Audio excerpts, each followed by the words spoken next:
When I first met Megan, I thought she was the most stunning woman I'd ever seen. Her radiant smile, flawless features, and the way she carried herself drew everyone's attention wherever we went. I wasn't the only one mesmerized by her beauty, but I was the one she chose. Or at least, that's what I thought.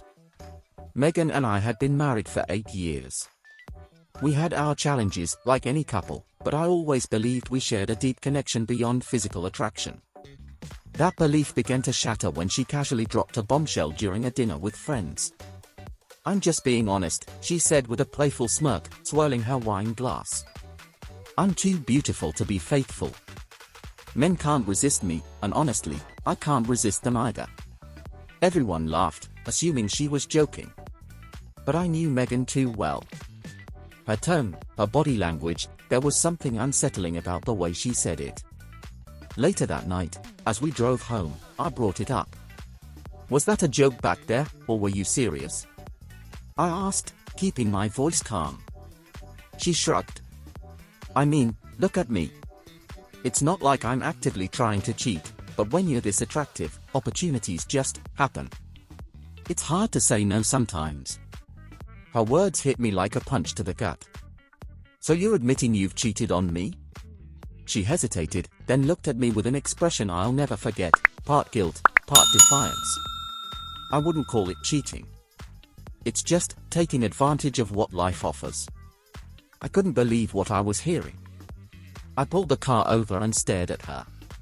"You don't think our marriage means anything? Our vows? The life we've built together?"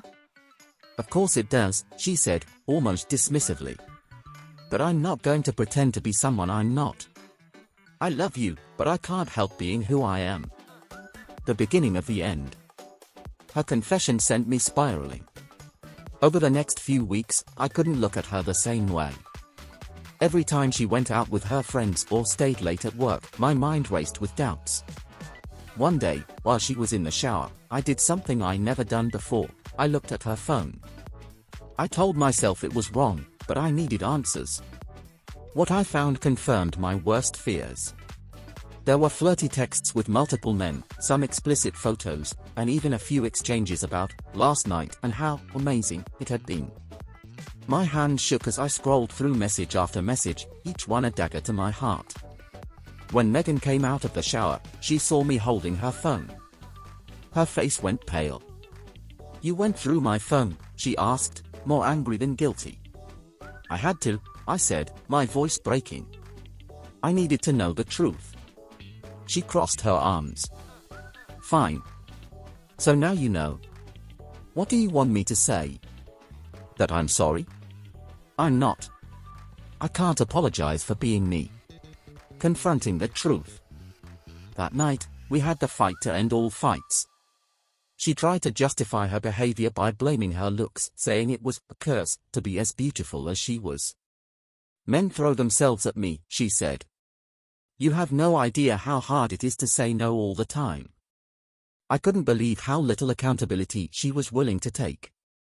"This isn't about your looks," I fired back. "This is about your choices.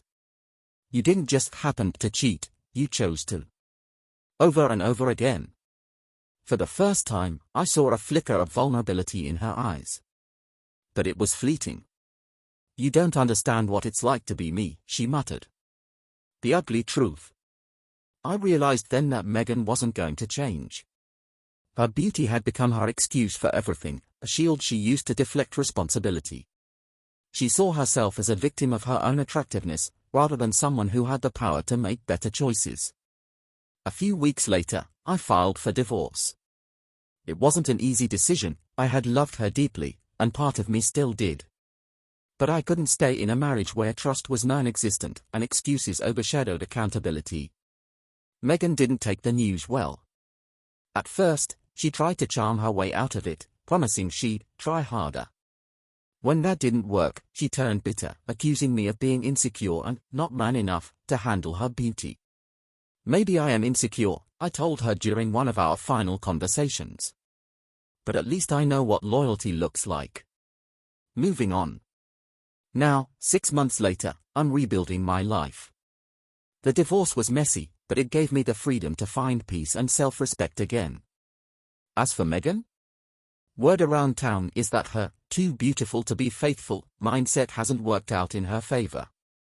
One of her flings turned out to be married, and his wife didn't take kindly to the affair.